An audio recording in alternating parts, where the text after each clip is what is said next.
খুব যদি মনে পড়ে আমার চিঠি লেখো। ওই যে হাসমত ঘটক আছে না, তার সাথে আমার দেখা হয়েছিল। হ্যাঁ, কইলো যে ভালো একটা পাত্র আছে, লেখাপড়ায় ভালো। ময়না আমার মেয়ে আমার একটাই, তা এক মেয়ে কয়জনের কাছে বিয়ে দিব। ময়নার বিয়ের সাথে ঠিক হয়ে গেছে ভিন গ্রামে। তোমার সাথে ময়নার আমি বিয়ে দেবো না। তারপর কি হলো? মরিয়ম নামে এক মেয়ের সাথে সালামার বিয়ে হলো। ভাই সাহেব, ভাবি সাহেব, যেই কারণে আপনাকে এখানে টাকা আনছি, আপনার ছেলে এখানে চাকরি করে, ভালো কথা। সালামের মনের অবস্থাটা কিন্তু খুব একটা সুবিধার না। মনের অবস্থাটা খুবই খারাপ, সারাদিন চিন্তা করে কি জানি কাজে কারণে মজ বসে না। তা আমি বলতে চাইছিলাম কি, এই মনটা রে ঘুরাই দেওয়ার জন্য আমার একটা প্রস্তাব আছে।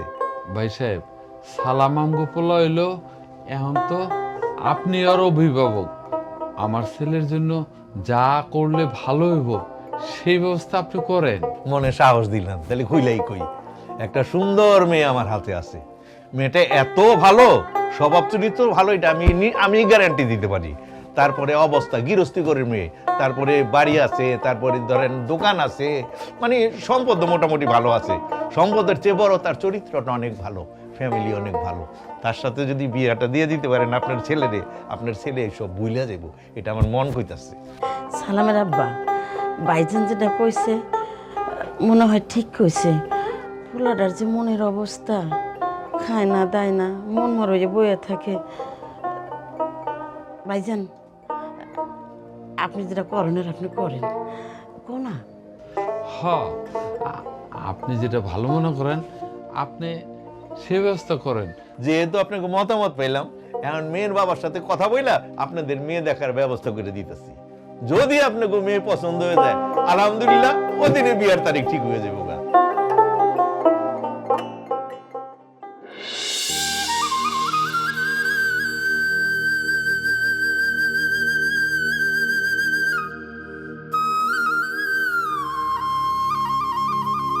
আচ্ছা, সবসময় আপনারে গোমরা থাকতে দেখি, কখনো মুখে হাসি দেখি না, আনন্দ করতে দেখি না। কি হয়েছে বন্ত? আমি বুঝলাম না, তুমি আজকে হঠাৎ করে এগুলো কি জিগাইতেছো? আরে ওই যে আমাকে যে মহাজন, তার তো বয়স হয়েছে, তো তার যে চাতাল, সেটা পুরো দায়িত্বটা এখন আমার উপর। তো যার ফলে আসলে কাজ অনেক বেশি, তো বাসায় আসার পরে মাথাটা ভার হয়ে থাকে, এই আর কিছু না। আমার আর কত বুঝাইবেন, আমি সব জানি। তুমি কি জানো? আপনি ময়নারে যেমন ভালোবাসেন, তার থেকে একটু যদি আমারে ভালোবাসতেন। তুমি ময়নার কথা জানো? হ, আমি সব জানি। আমি সব জানি না আপনারা বিয়ে করছে। আপনার কি মনে হয় স্বামীরা তাদের বউয়ের কোনো খোঁজ না রাখলেও বউরা ঠিকই তাদের স্বামীকে খোঁজ রাখে? কিন্তু তুমি এটা জানি নাও যে আমি ময়নারে ভালোবাসি, আমার মন আমি ময়নারে দিয়ে দিছি, তারপরে তুমি আমার বিয়ে করতে রাজি হইলা? হ্যাঁ, কারণ আমি ভাবছিলাম আপনি যেমন ময়নারে ভালোবাসেন, তেমনি যদি আমারেও ভালোবাসতেন, আমি যদি ময়নার জায়গাটা লইতে পারতাম, তাহলে আমার জীবনটা আরও সুন্দর হয়ে যাইত।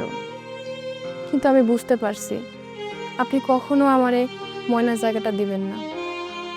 আচ্ছা, আমি কি দেখতে সুন্দর না, বা আমার কি কোনো ভুল ত্রুটি আছে? কোন না আমারে, আমি কি করলে ময়নার মতো হইতে পারবো? আমার মধ্যে কমতিটা কিসের? মরিয়ম, তোমার মধ্যে কোনো কমতি নেই, তুমি অনেক সুন্দর, অনেক ভালো একটা মেয়ে। কমতি আমার মধ্যে, আমি ময়নারে এখনো বলতে পারি না।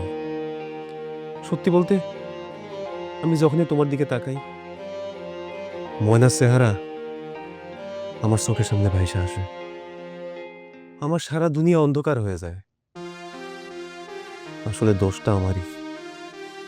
মরিয়ম, তুমি পারলে আমারে ক্ষমা করে দিও। হয়েছে, আর মাপ চাউন লাগবে না।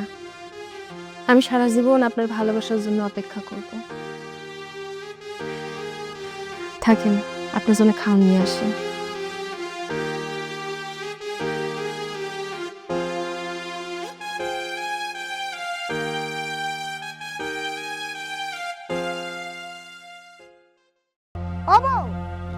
দেখ শুনি, চুলার মধ্যে ভাত থুইয়া ও কই গেল?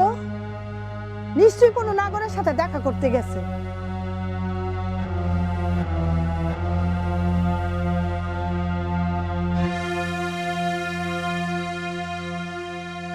এই বান্দিজি, তুই কোথায় গেছিলি? ভাত যে পড়ে যাচ্ছে। দেখেন আম্মা, আমারে বান্দিশ দিয়ে একদম কইবেন না। আমি কই যামু? এই ফকিনি, তুই আমার মার মুখে মুখে তর্ক করস, হ্যাঁ? আর লেফটিনে যা তখন কি করস? হ্যাঁ, তোর সালাম বাতারের কথা মনে পড়ছে? এই ফকিনির বাচ্চা, তোর সালাম বাতারের কথা মনে পড়ছে?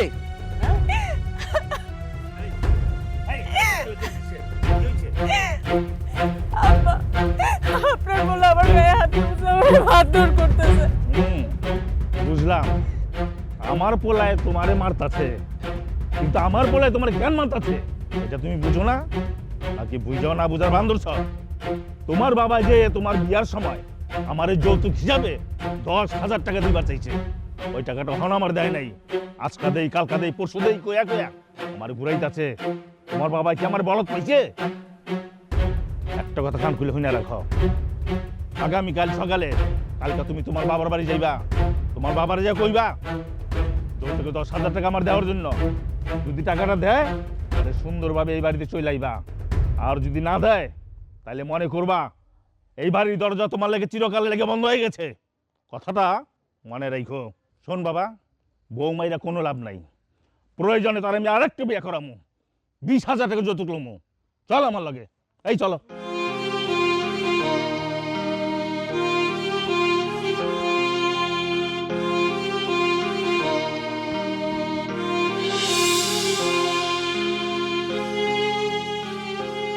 কি হলো?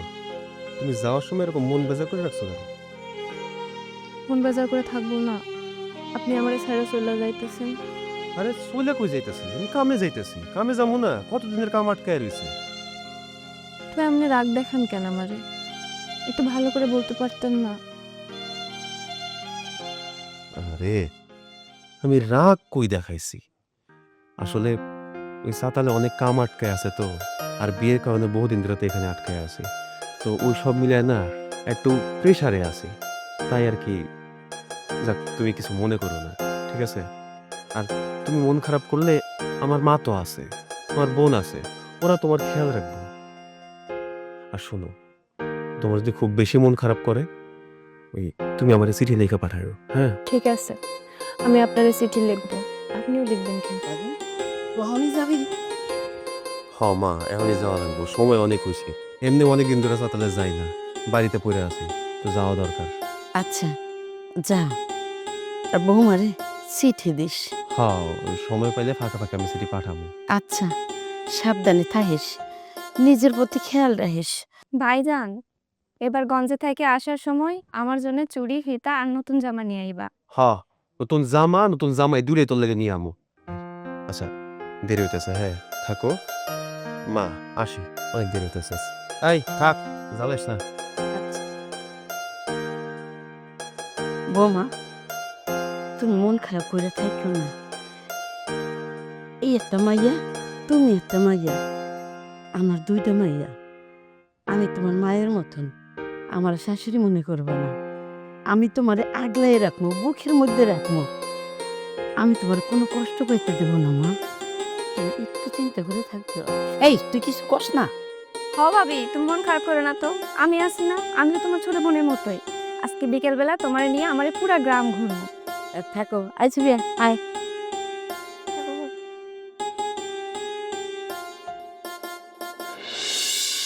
ওদের সংসার ভালোই যাচ্ছিল, সুন্দর একটা পুত্র সন্তান হলো ওদের, আর সন্তানের নাম ছিল দুলাল। দাদু ভাই, ও দাদু ভাই, দাদু ভাই।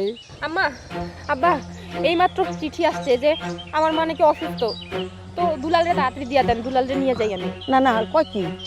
কি কইতেছো? এতটুকু একটা বাচ্চারে নিয়ে তুমি তোমার মায়ের অসুস্থতার জন্য হাসপাতাল নিয়ে যাবা, তাইলে ওরে নিয়ে কেমনে দৌড়াদৌড়ি করবা? তার চেয়ে বরং দুলাল থাক, তুমি তাড়াতাড়ি চলে যাও। কি কোন আব্বা, ও তো ছোট মানুষ, কান্না করবে। মা আপনি বুঝতেছেন না, ওর দেন আমার সাথে। আমার কথা শুনো, আমি তো আছি, তোমার শ্বশুর আছে, তুমি যাও তো, এই যাও। আচ্ছা, তুমি এক কাজ করো, চলো তোমার তাড়াতাড়ি বাসে উঠাই দিয়ে হয়। আহো তো, আহো আহো। ঠিক আছে মা, তাহলে দুলালরে দেখে রাখো। হ্যাঁ, আচ্ছা। থাকো আব্বা, কাঁদবে না তুমি।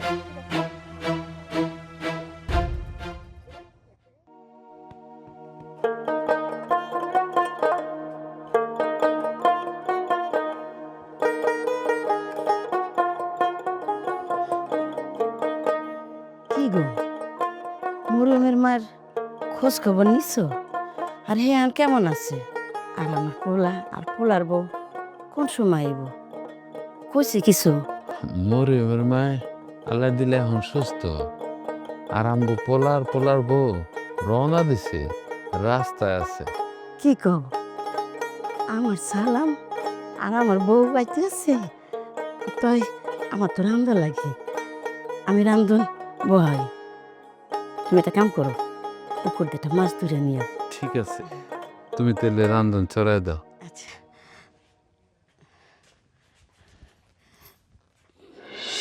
কিরে পিন্টু, থামলি কেন বল? আমাকে প্লিজ আর বলিস না, আমি আর বলতে পারবো না। আরে বল না, দেখ আমাদের তো শুনতে মন চাচ্ছে, বল। তাহলে শোন, সালামের শাশুড়ি হঠাৎ করে অসুস্থ হয়ে পড়ে। সালামের ওয়াইফ মরিয়ম আর সালাম তার শাশুড়ির কাছে যায় হসপিটালে। সালামের শাশুড়ি সুস্থ হয়, সুস্থ হয়ে বাড়িতেও ফিরে। সালাম এবং মরিয়ম যখন বাড়িতে ফেরার উদ্দেশ্যে বাসে উঠেছিল, ওইটাই তাদের জীবনের শেষ বাসে ওঠা ছিল। ওই বাস দুর্ঘটনায় তারা ওইখানে মারা যায়।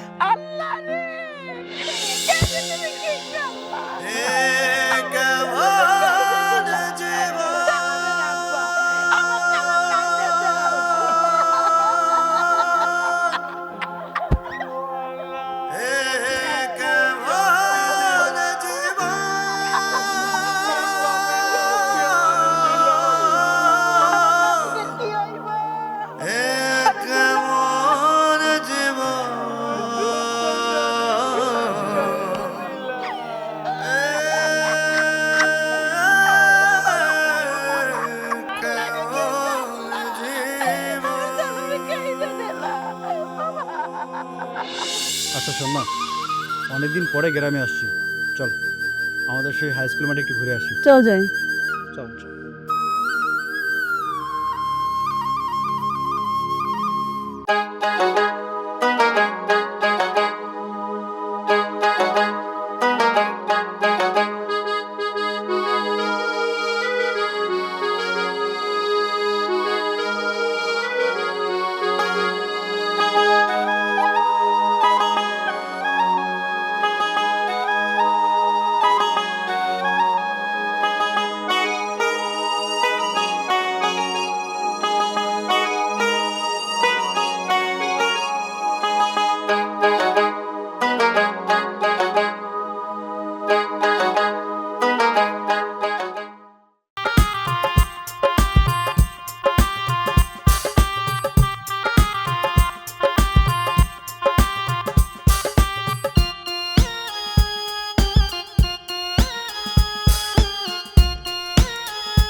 বেদের মেয়ে জ্যোৎস্না আমায় কথা দিয়েছে, আসি আসি বলে জ্যোৎস্না ফাঁকি দিয়েছে, ফাঁকি দিয়েছে। একে এ বরকত, হ্যাঁ বরকত, কেমন আছো? জি ভালো আছে, আসসালামু আলাইকুম। ওয়ালাইকুম আসসালাম, আলহামদুলিল্লাহ। তা বরকত, তুমি তো 4-5 বছর চাকরি কইরা কেমনে যেন আঙ্গুল ফুলে কলা গাছ হয়ে গেলা, কেমনি কি? বড় ভাই, এটা কেমন কথা বললেন? ধরেন আমার যেমন আপনি দেখছেন, আমার বয়স কম ছিল, এখন তো আমার বয়স হয়েছে, ফুল দাড়ি পাকছে। মানুষ মাত্রই কিন্তু পরিবর্তনশীল। মানুষ সারা জীবন কিন্তু একরকম থাকে না, মানুষ গরিব হয়ে জন্মায়, কিন্তু সে সারা জীবন গরিব থাকবো কিনা সেটা কিন্তু তার লেখা থাকে না, ভাগ্য পরিবর্তন হয়। আমারও ভাগ্য পরিবর্তন হয়েছে, কিন্তু আপনি যে কইলেন আমারে আঙ্গুল ফিলা কলা গাছ, কথাটা ভাল লাগলো না। এইটা ঠিক, আমি 5-6 বছর গ্রামে ছিলাম না, কিন্তু আপনি আমার কইতে পারতেন যে 5-6 বছর বরকত তোমার পরিবর্তনের রহস্যটা, কিন্তু না কইলেন কি আপনি আমারে আঙ্গুল ফিলা কলা গাছ। দেখ কষ্ট লাগছে, এখন আমি যদি আপনার কাহিনী না কই, আপনি তো ভাববেন আমি কি না কি করছি। কই আপনার কাহিনী। আমি বিশ্ববিদ্যালয় থেকে এমএ পাশ কইরা শহরে গেছি। শহরে সুনামধন্য একটা ম্যানুফ্যাকচারিং প্লাস্টিক কোম্পানিতে মার্কেটিং এ চাকরি নিলাম। 1 বছর মার্কেটিং এ চাকরি করলাম, কইরা একটা জিনিস চিন্তা করলাম যে একটা কোম্পানি সফলতা আসে মার্কেটিং এর মাধ্যমে। যে কোম্পানি মার্কেটিং যত ভালো সেই কোম্পানির সফলতা তত বেশি ভালো।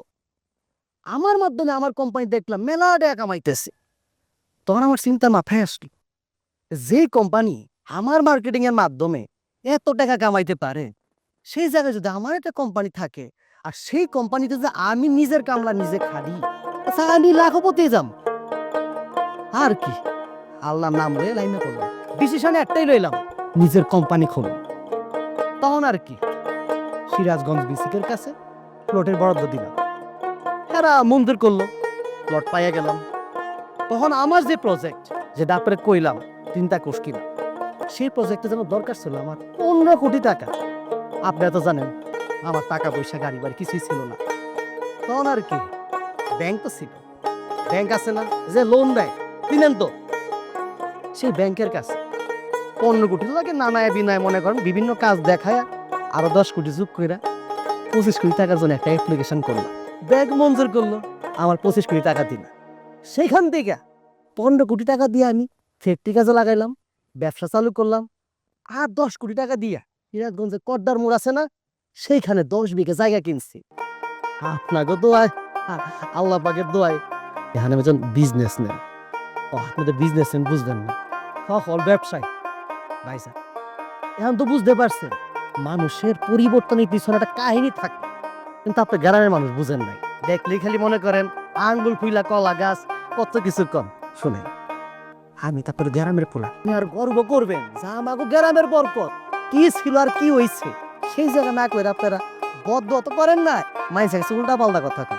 থাক ভাইছেন, এখন তো আমার কাহিনী শুনছেন, এখন থেকে আমাকে দোয়া করবেন মন থেকে, কোনো টাকা পয়সা কোনো হেল্প লাগলে আমার কইবেন, করবেন। দোয়া করেন ভাই আমার লাগে। আসি ভাই, আসসালামু আলাইকুম। যা কুসাই গেছে এ কইলো সত্য না মিথ্যা আল্লাহই জানে। আমার তো মনে হয় একটা ঝামেলা আছে। থাকবো, আমার এত কি, নিজের খাইয়ে পরে যেতে। শোনো করমুদ্দিন, তোমারে আর আমি একদিনও সময় দেবো না, আমি কালকেই তোমার বাড়িঘর দখল নেবো। ভাই ভাই এই কাম করেন না ভাই, আমার বউ নিয়ে আমার বাচ্চা নিয়ে আমি একদম পথে পড়ে যাবো ভাই, আল্লাহর দোহাই লাগে ভাই, আপনি আমার এইবার মহাজন, তোমার আমি বহুত দেখছি। হ্যাঁ, এই তোমার মাইয়া তো বড় হইতেছে, তোমার এই টাকা পয়সা শোধ করবা কি তোমার এই মাইয়া দিয়ে? মহাজন, আর কয়টা দিন সময় অপেক্ষা করেন। আরে বহুত সময় দিছি, টাকা কি তোমার যে তুমি আমার সাথে কথা কও? শোনো, কালকে আমি তোমার বাড়ি ঘর দখল নিব, এটা আমি কই দিছি, এটা আমার শেষ কথা।